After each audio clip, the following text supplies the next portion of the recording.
Okay, so part 3 on toxic masculinity. Adverse childhood experiences. I don't know if you've come across that term. It's called ACEs. And you know, if people experience adverse childhood experiences, so like that could be anything from abuse to hunger to not being loved to growing up in care, having alcoholic parents, drug addicted parents, whatever, all that kind of stuff has an adverse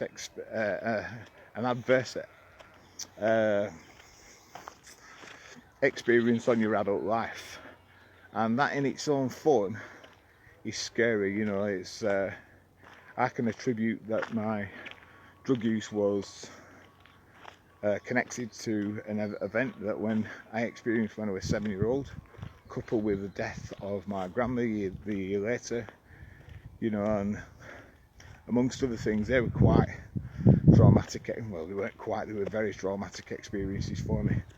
And that, the thing was, there were no counselling at school. There was the odd teacher who really, really cared.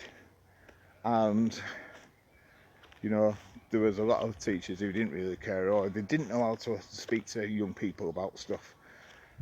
Yeah, so adverse childhood experiences that affect men, it affects women, it affects children, it still affects people today. It affected me for a long, long time, and some of it still affects me today. It's just that I kind of like choose to talk about it now, sometimes, not all the time. So yeah, adverse childhood experiences, it's a lifelong thing, really, and you've got to kind of like learn to live with it, accept things, forgive. It's not an easy process at all.